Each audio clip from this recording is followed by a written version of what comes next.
Boa tarde. Somos o grupo de trabalho a frio, da turma V de Materiais Metálicos 1, com o professor Eduardo. E iremos apresentar a liga de titânio mais utilizada. Os membros do grupo são o Max Opperman e eu, Guilherme Pontes de Oliveira Sapudo. Pode passar, Max. No trabalho a frio, o metal é submetido a altas pressões, ou impactos, que aumentam sua dureza e resistência. Esse processo pode ser realizado de diferentes métodos, como prensagem, laminação a frio, conformação de chapa, etc. O processo gera deslocamentos dentro da estrutura metálica, que torna o metal mais rígido, ou seja, reduz a sua ductilidade. Isso se deve à redução do tamanho médio dos grãos e da formação de novas discordâncias, que, como foi visto em cadeiras anteriores, promovem a redução da mobilidade dessas discordâncias. Ou seja, aumenta a tensão de escoamento, que é a tensão necessária para causar uma deformação plástica. Pode passar. Graças a esse elevado aumento de resistência mecânica, esse tratamento é muito utilizado em peças que irão sofrer grandes esforços, mas que não podem sofrer deformação. A exemplo disso, a gente tem o endireitamento e o corte do fio que vai se tornar um parafuso. Se o parafuso cortado não passar por um tratamento a frio com recoisimento, muito provavelmente sua ponta irá deformar. E assim ele seria inútil dobrando pelos esforços de torção, como a gente pode ver naquela imagem, que ele até rompeu nesse caso. Como é bem importante saber o quão intenso foi esse esforço para poder medir as questões mecânicas, né? Às vezes é útil expressar esse grau de deformação plástica como um percentual de trabalho a frio, em lugar de uma simples deformação. A percentagem de trabalho a frio é definida como a razão entre a diferença entre as áreas transversais pela área original vezes 100, para dar o percentual, né? Pode passar. O trabalho a frio, também chamado de encruamento, é o processo que consiste em deformar o metal em uma temperatura abaixo de sua temperatura de recristalização, submetendo o metal a esforços mecânicos e causando deformação na rede cristalina, que devido à temperatura não tem energia cinética, não vai ter o tempo necessário para se reorganizar, não tem o estresse mecânico ali. O esforço mecânico deforma os grãos, que nem eu estava falando agora, e aumenta a densidade de discordâncias na região encruada. Isso dificulta o deslocamento de discordâncias no metal, que, como a gente já viu em outras cadeiras, né, é o principal mecanismo de deformação dos metais. Esse processo ele ocorre pela interação entre a tensão de tração da discordância com o campo de tensão de outra fonte, como discordâncias, limite de grão, soluto sólido de outra fase dentro da matriz. A ideia é que, se a direção e sentido dos vetores Burgers, que são os vetores que representam essa tensão, forem iguais, eles vão se repelir, e se estiverem no mesmo plano de deslizamento, né? Mas se forem planos diferentes, eles se atraem, se alinham e formam uma barreira que bloqueia a passagem de outras discordâncias. Ou seja, aumenta o limite de escoamento. Mas se o sentido deles for diferente, ocorre o contrário. O plano... Em mesmo plano, elas vão se extrair e se cancelar, mas nos planos diferentes elas vão se repelir. Pode passar. Ligas de titânio possuem várias características interessantes, como leveza, boa resistência à corrosão, e várias mantêm suas propriedades mecânicas, inclusive a elevadas temperaturas. Mas tudo isso depende das fases e elementos contidos em sua microestrutura. A liga que a gente está falando, que é a mais consumida, é a liga TI64, porque ela tem 6% de alumínio e 4% de vanádio, né? Ela, por sua vez, é classificada como uma liga de titânio do tipo alfa-beta. Isso se dá por conta do vanádio, que estabiliza a fase beta à temperatura ambiente. Pode passar.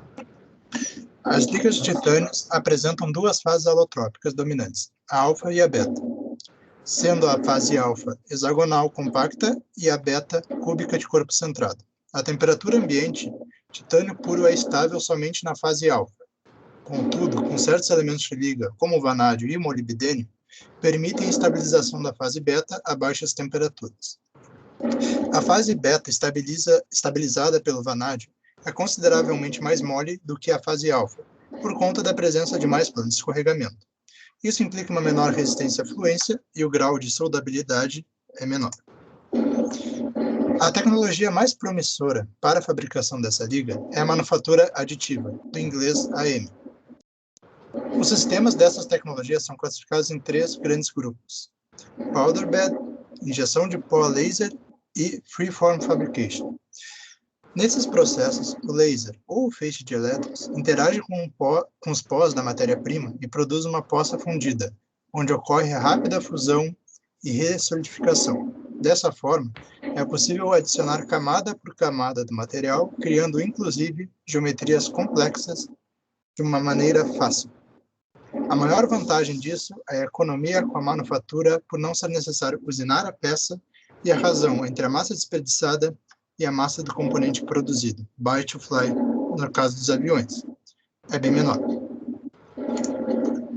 Para a biomedicina, a liga é largamente utilizada em aplicação ortopédica e dentária, para substituição de ossos, devido à sua biocompatibilidade, leveza, propriedades mecânicas, como resistência à tração de aproximadamente 1 GB, modo elástico de aproximadamente 114 GB e dureza de 36 Rockwell C, além de ter boa resistência à corrosão, boa estabilidade térmica, baixa condutividade elétrica, uma constante de elétrica com valor semelhante à da água, e baixa tendência de formação de íons no ambiente aquoso.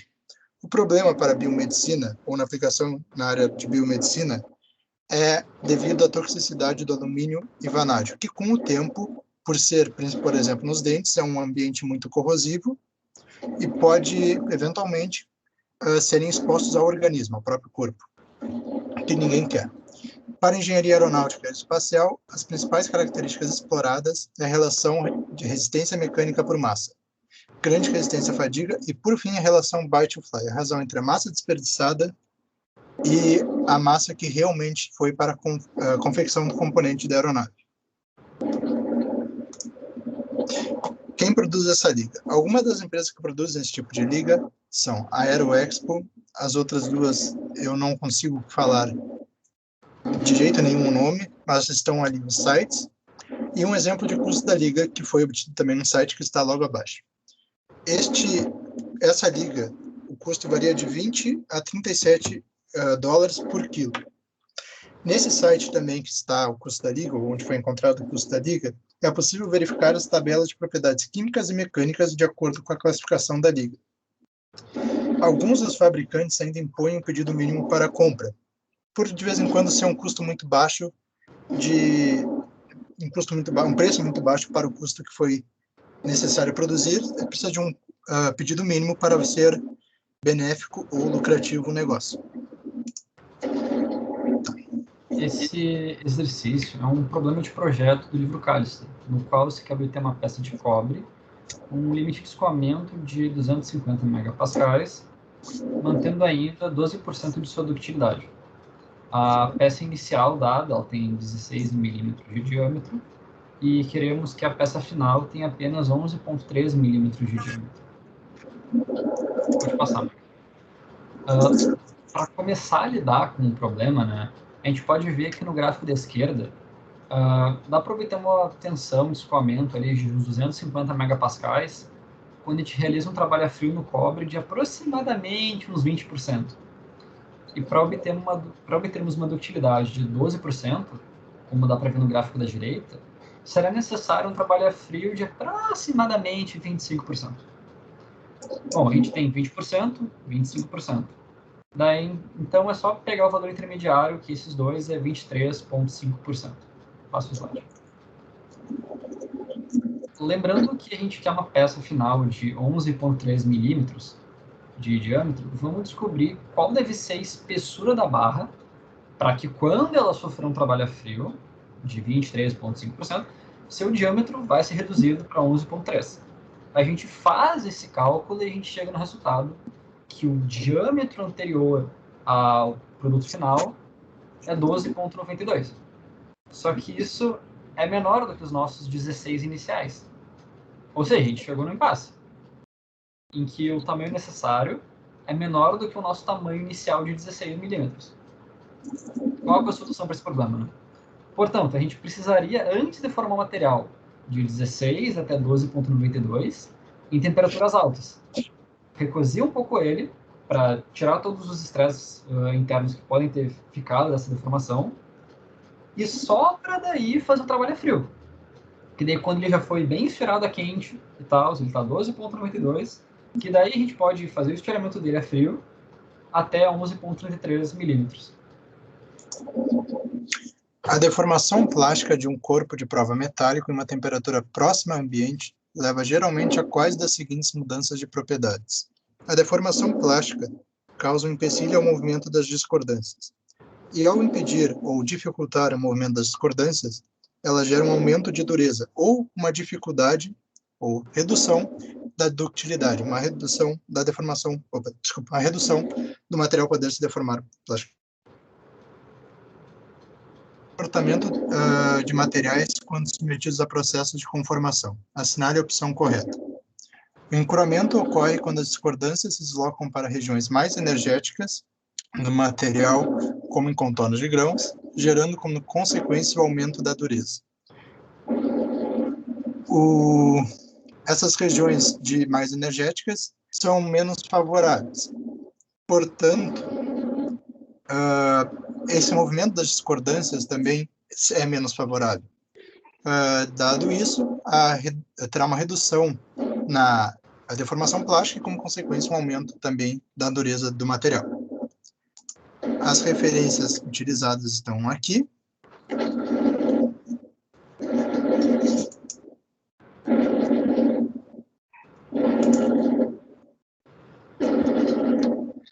E é isso.